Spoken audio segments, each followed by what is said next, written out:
ஆண்டவராகிய இயேசு கிறிஸ்துவின் நாமத்தினாலே உங்களுக்கு என்னுடைய அன்பின் வாழ்த்துக்கள். இன்றைய நாள் தியானத்துக்காக தெரிந்து கொள்ளப்பட்ட வேத வசனம் 2 நாளாகமத்தின் புஸ்தகம் 20வது அதிகாரம் 20வது வசனம். அவர்கள் அதிகாலமே எழுந்திருந்து தெக்கோவாவின் வனாந்தரத்துக்கு போக புறப்பட்டார்கள். புறப்படுகையில் யோசபாத் நின்று, யூதாவே, எருசலேமின் குடிகளே, கேளுங்கள், உங்கள் தேவனாகிய கர்த்தரை நம்புங்கள், அப்பொழுது நிலைப்படுவீர்கள். அவருடைய தீர்க்கதரிசிகளை நம்புங்கள், அப்பொழுது சித்தி பெறுவீர்கள் என்றான். யூதா தேசத்து ராஜாவுக்கு எதிராக 3 தேசத்து ராஜாக்கள் யுத்தத்துக்கு எதிராக வந்தபோது அந்த ஏராளமான கூட்டத்திற்கு முன்பாக நிற்க தனக்கு பலன் இல்லை என்று தேவனை நம்பி சார்ந்திருந்தான்.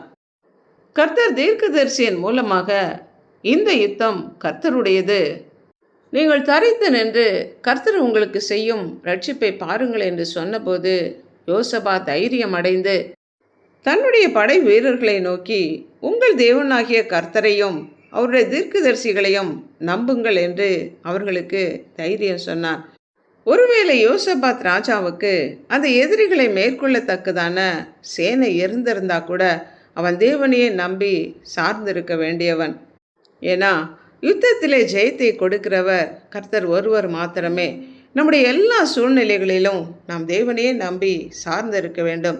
சங்கீதம் 115 சொல்லப்பட்டபடி கர்த்தரை நம்புங்கள், அவரே நமக்கு துணையும் கேடகமுமாய் இருக்கிறார். அவர் நம்மை நினைத்திருக்கிறார், ஆசிர்வதிக்கிறார், வர்த்திக்க பண்ணுகிறார் என்கிற வசனத்தின்படியாக கர்த்தரை நாம் நம்பி சார்ந்திருக்கும்போது கர்த்தர் நம்மை பாதுகாக்கிறார். அவரை நம்பி இருக்கிறவர்களை கிருபை சூழ்ந்து கொள்ளும். அவரை நம்பி இருக்கிறவர்களுக்காக கர்த்தர் உண்டு பண்ணி வைத்திருக்கிற நன்மை பெரிதாக இருக்கிறது. நம்முடைய நம்பிக்கை என்ன?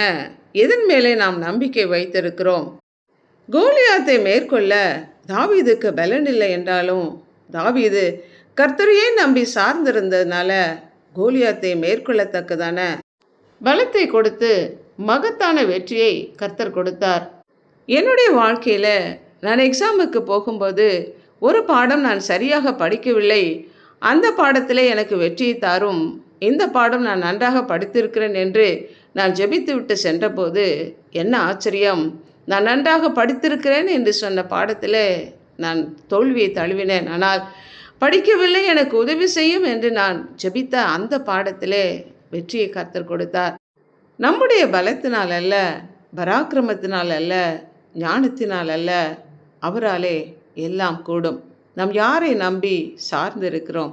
யோசித்து பார்ப்போம், ஜெபிப்போம். அன்புள்ள ஆண்டவரே, எங்களை படைத்தவரே, எங்களுக்காக ஜீவனை கொடுத்து எங்களை மீட்டு கொண்டவரே, எங்களுக்கு துணையும் கேடகமாக இருக்கிறீர். எங்களுக்காக நீர் உண்டு பண்ணி வைத்திருக்கிற நன்மை அது பெரிதாக இருக்கிறது. உம்மை நம்புகிற எங்கள் ஒவ்வொருவரையும் உம்முடைய கிருபை சூழ்ந்து கொள்ளுகிற தயவிற்காக நன்றி. ரதங்களை அல்ல, குதிரைகளை அல்ல, உண்மையே நாங்கள் நம்பி சார்ந்து வாழ எங்களுக்கு கிருபை தாங்க.